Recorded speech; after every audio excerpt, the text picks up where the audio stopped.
Hello everyone and welcome to Sage's Tabletop Table Talks. I'm Sage, it's my tabletop, and I'm going to talk to you about tabletop role-playing games. I'm not going to lie, this past 2 weeks, and this next week have been... The past 2 weeks have been, and this next week are going to be just draining, mentally and physically just pummeling. So, this one's kind of one, I didn't really prep it a lot, and hopefully going to make this kind of short and sweet. Just get it over with so I can kind of get the little time I have where I'm not obligated for work, especially work. Yep, somebody sees me recording. But anyway, just so I can kind of get one of these videos out, because I did miss last week because, yeah, it's been crazy. But anyway, this video was kind of sparked by a couple of things I've seen on some certain videos, and I'm gonna call a creator out again because, let's just kind of go over what I'm going to talk about. Versumilitude in tabletop gaming, and this kind of idea. It's not even like this idea of like what these stats or anything mean, but even just like jelly, come on. What people think these stats mean and how they making these arguments for certain abilities and skills and things like that. It came from two things. A video I saw where, once again, Sellsword Arts talks about how swords are not a strength-based weapon. And I'm certainly not calling them out on their knowledge of swordsmanship and fencing, because they obviously know swordsmanship and fencing. I'm calling them out about their understanding of Dungeons and Dragons as a game. And in that comment section, somebody who was a nurse talked about healing in D&D and how unrealistic it is, and even natural healing, like long rests, restoring your hit points. And once again, not arguing their expertise on healing, but rather their understanding of what hit points and health are in these games. A number of games have removed or doing this idea of death to ability scores, where they just kind of remove ability scores altogether. And I get it. I do agree with it, and I don't. I find ability scores to be an extremely useful kind of metric of what a character is. So just in a real if you understand the scale, you can kind of start to get it. Let's say that you have a game and your scale goes from 1 to 10 with, let's say 3 being human average. Like, everybody starts at 3s and everything. That's just the average human. I can look at a 7 on my character sheet and be like, oh no, I am leagues above the average human. And I can look at a 1 and be like, oh yeah, no, I am quite a bit below an average human. So if I've got a 1 intelligence and a 7 strength, I can look at that and understand very quickly, oh, my character is not very smart, but he's incredibly strong. Or somebody who's got a 1 in strength and a 7 in intelligence. Oh yeah, this dude is like kind of that stereotypical, 1980s Poindexter nerd. And I know that it's not needed for roleplay. Obviously role players are going to roleplay no matter what, but I find it a useful metric. But we also have to understand what these stats actually mean. Because the video I saw was them taking a very, very strong man, like a big weightlifter, and showing that with poor structure, they could blow past his guard, and with solid structure, he couldn't pass their guard. And okay, fine, but you're misunderstanding what the strength stat is. it's not just muscle. The world's greatest weightlifters will tell you that in order to lift those massive weights, you need good structure. So, if you just bending over, grabbing it, and trying to yank up, it's gonna just end up throwing your back. If you want to lift massive weights, you have to know to base out, squat, grip, and lift with your legs and your not jerk with your back. People, like, you look at things like in the military where they carry insane amount of weight in gear. It's not just about throwing something over and walking off with it, or you have these people who carry multiple full-grown firemen carrying multiple full-grown humans on their out of a fire. It's not just about lifting that weight. It's about understanding how to distribute that weight to maximize the amount of weight you can carry without injuring yourself. So strength and structure are synonymous stats. A part of strength, the strength stat, is your structure. It's your ability to maximize your muscle mass. Because if you look at it like straight up, like there's animals that have comparable strengths to a high strength human. Like, yeah, okay, a bull might, or a horse might have more strength than a human, but realistically speaking, a human with a 16 strength, and even if a horse has a 19 strength, if you're looking at raw bulk, no, that human does not have nearly as much raw bulk as that horse. And the same goes for hit points. It's this, but I'll get to that later. I'll talk about hit points later, but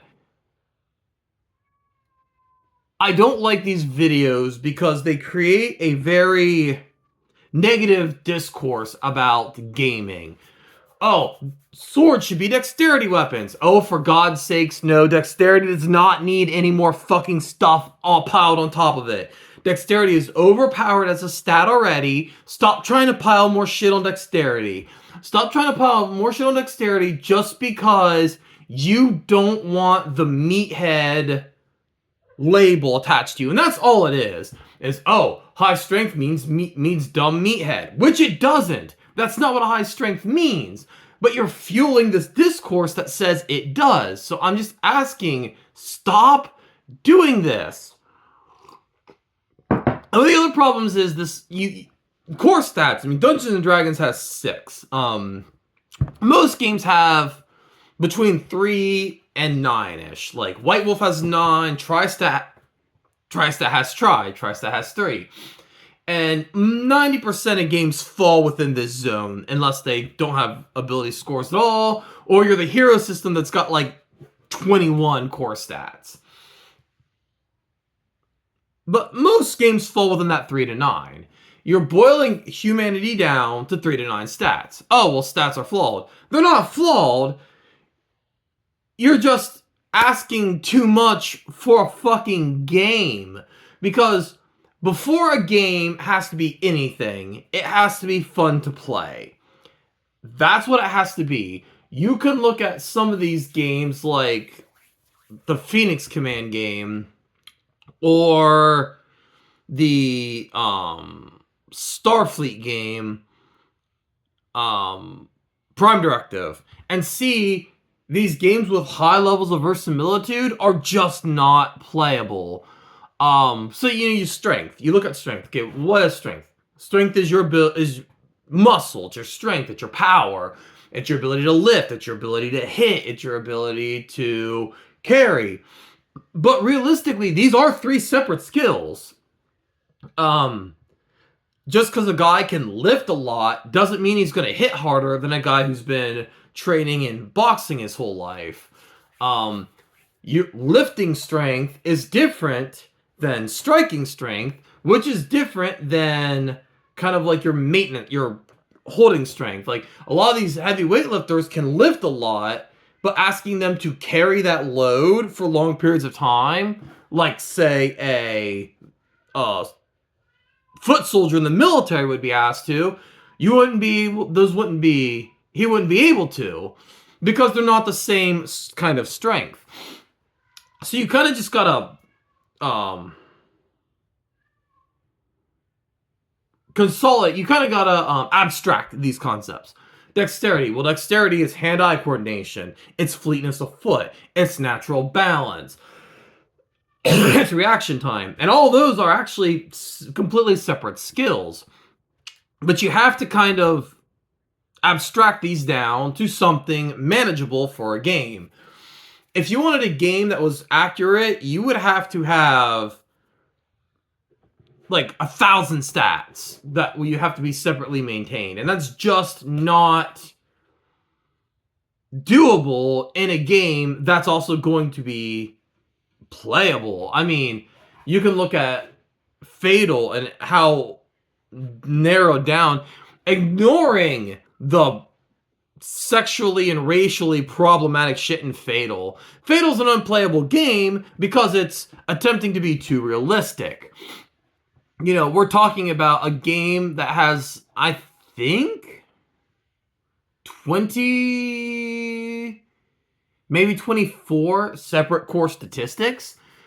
Because it does have things like lifting strength and striking strength and carrying strength as separate statistics. And that's just not really fun to try to narrow down into these little tiny, very specific things. Now, obviously, that's not the only reason why Fatal is a nightmarish mess of a game, but it serves as a good example of how this hyper Versumilitude ruins games. I talk about healing. I've talked about health and healing before, and it's a hard one because I do think Dungeons and Dragons 5th edition makes hit points useless because it's like, okay, you sleep for 8 hours, your health is back to full, meaning that really damage you take doesn't matter unless it's one massive hit in a single fight. Oh,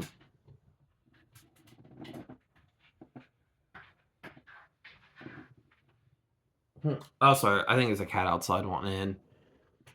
Whatever. And so, yeah, I do think healing's too fast in D&D 5th edition. However, I also think that, you know, this nurse, she was talking about how injuries are lingering and how, you know, long it can take to take an injury. But first of all, once again, we're taking a fundamental misunderstanding of what hit points are in the game world.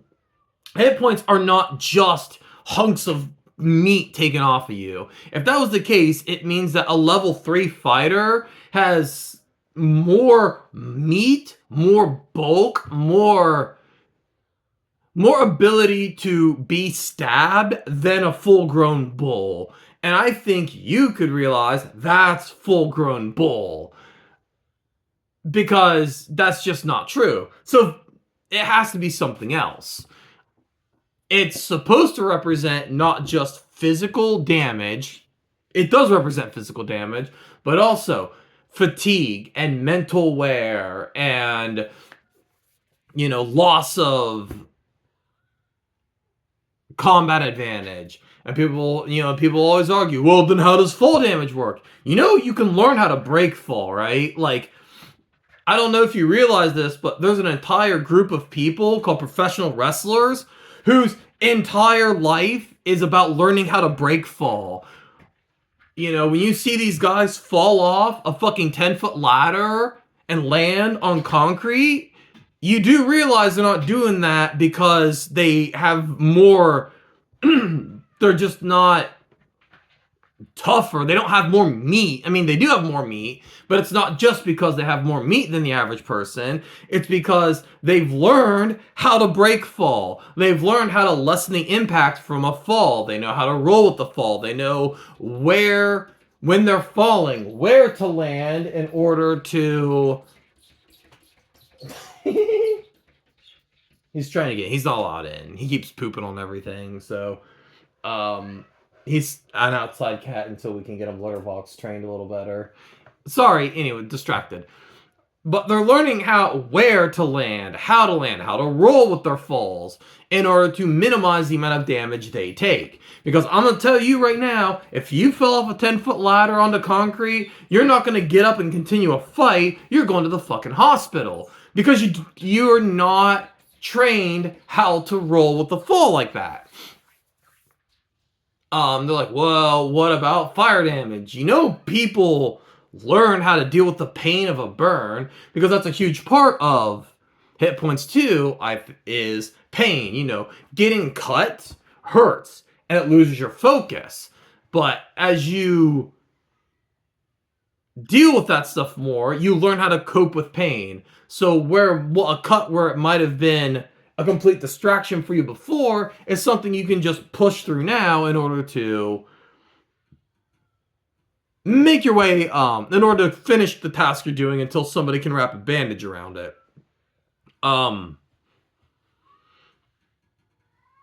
So yeah, I mean, that's just it is. And is it a perfect system? No. Because then people are like, well, what about being stung and poisoned and stuff like that? I'm like, yeah, okay, being hit with a poison arrow means that arrow does have to sink into you for the poison to work. It's not a perfect system. However, my system makes more sense than your thing where a level 5 fighter is a 500-pound block of fucking meat. Your system's dumber. I'm sorry, it just is. And you're wrong. That's not the way health works. That was never the way health works. That's never in the history of Dungeons & Dragons has been the way that health works. Unfortunately, the people in 5th edition seem to agree with you because they're fucking idiots and don't know their own system. It doesn't work that way. It's never worked that way. It never will work that way as long as hit points still function the way they function. A game like White Wolf, your hit points, your health boxes are actual wounds. Every time you take a full actual wound, you mark off a health box.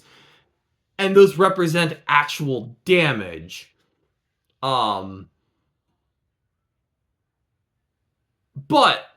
moreover to the point, games have to be fun.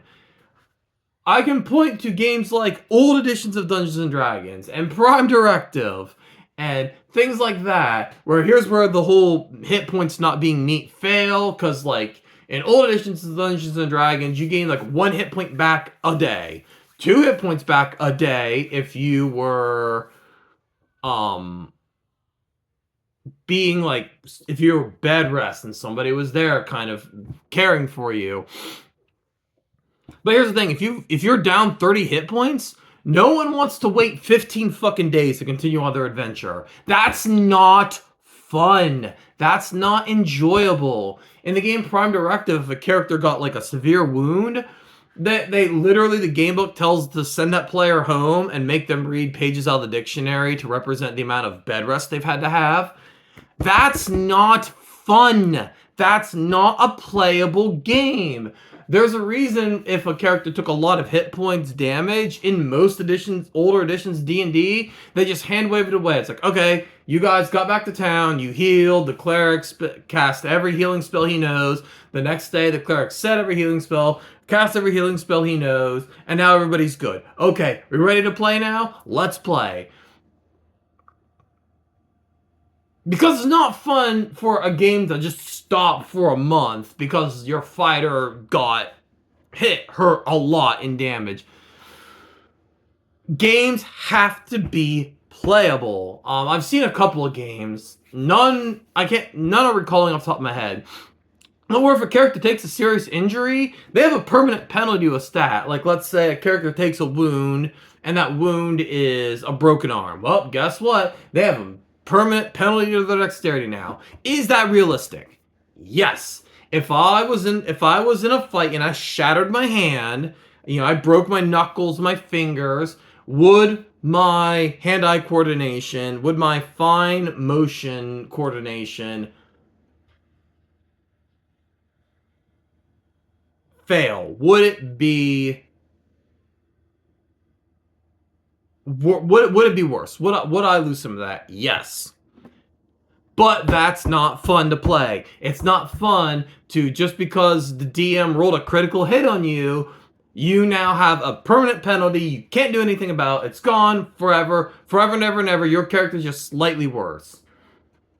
That means 2-3 critical hits. You could have a character that's effectively unplayable. If you have a rogue and he takes 3 points of dexterity, permanent loss, that sucks. I mean, that could possibly, like I said, if we're looking at D&D, depending on if you were even odd stat, you could be looking at permanently 2 less points of dexterity forever and ever and ever. You know, if you had a 17, 16, 15, 14, there's a chance that your rogue now has less dexterity than an average than your fucking wizard. So your wizard is just now, you know, obviously skill training separate, but just raw, your fucking rogue is worse at picking locks than your wizard. If your wizard took criminal feat and has the pick lock ability, your fucking wizard can pick a lock better than your rogue now. That's not a fun game. So before you start looking at realism in games, the 2 things to think of is to step back at this idea of of what strength means, of what intelligence means, of what health means, and think, am I looking at this from too small of a range? Have I narrowed this word down to something more smallly defined than it should be? Is that what I've done? If so, maybe take a step back and be like, well, structure. Is there a structure stat in D&D? No, there isn't. Maybe, just fucking maybe, you've defined strength too narrowly. Is there wound and fatigue and mental fatigue and footing stats in D&D? No, you have too narrowly defined what health means to you. So maybe you need to take a step back before you make this argument and go, wait, maybe I'm the one who's wrong about the situation. Not wrong about what sword fighting is or wrong about what medicine is, but I'm wrong about what the words I'm trying to define mean. And then maybe take a step back and think, okay, even if I am right, would this be fun to play if I had to make my party wait 3 fucking months to heal a level 10 fighter? Oh no, Dark Lord Steve is about to destroy the town. Well, sorry guys, we can't do anything about it. The fighter got hit really, really, really hard from that last fucking vampire fight, so good luck with that. We gotta wait for, you know, Jeramuth the fighter to heal himself. So, like I said, just take a step back. And I know content, blah, blah, blah, blah, blah, but it's bad discourse for tabletop gaming. There's other ways to have this discussion. But anyway, I'm going to head off of here. I'll see you guys next time.